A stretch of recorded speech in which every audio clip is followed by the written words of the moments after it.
राधे राधे भक्तों। धर्मराज युधिष्ठिर बोले, हे भगवान, आपको कोटि बार प्रणाम है। आपसे निवेदन करता हूँ, आप कृपया कर चैत्र माह के शुक्ल पक्ष की एकादशी का वर्णन कीजिए। श्री कृष्ण भगवान बोले कि हे राजन, आप एक पुरानी कथा सुनिए जिसको राजा दिलीप से वशिष्ठ जी ने कही थी।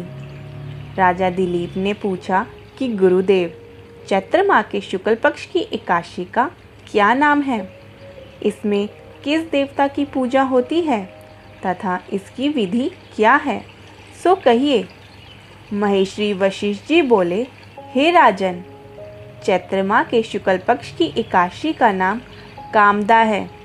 यह पापों को नष्ट कर देती है और पुत्र की प्राप्ति होती है। इसके व्रत से कुयोनी छूट जाती है और अंत में स्वर्ग की प्राप्ति होती है। अब मैं इसका माहात्म्य कहता हूँ, ध्यानपूर्वक सुनो। कामदा एकादशी की कथा कुछ इस प्रकार है।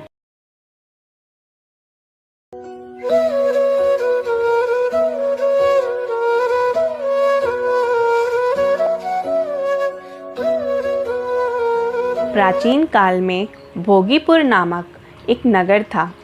वहाँ पर अनेक ऐश्वर्यों से युक्त पुंडरीक नामक एक राजा राज्य करता था।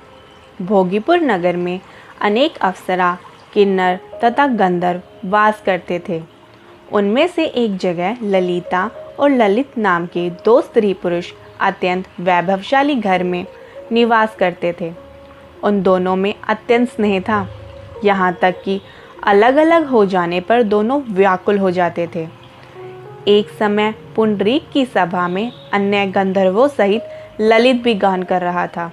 गाते गाते उसको अपनी प्रिय ललिता का ध्यान आ गया और उसका स्वर भंग होने के कारण गाने का स्वरूप बिगड़ गया। ललित के मन के भाव को जानकर कारकोट नामक नाग ने पदभंग होने का कारण राजा से कह दिया। तब पुंडरीक ने क्रोधपूर्वक कहा कि तू मेरे सामने गाता हुआ अपनी स्त्री का स्मरण कर रहा है, अतः तू कच्चा मांस और मनुष्य को खाने वाला राक्षस बनकर अपने कर्म का फल भोग। पुंडरीक के श्राप से ललित उसी क्षण महाकाय विशाल राक्षस हो गया। उसका मुख अत्यंत भयंकर, नेत्र सूर्य चंद्रमा की तरह प्रदीप्त तथा मुख से अग्नि निकलने लगी। उसकी नाक पर्वत की कंदरा के समान विशाल हो गई और गर्दन पर्वत के समान लगने लगी।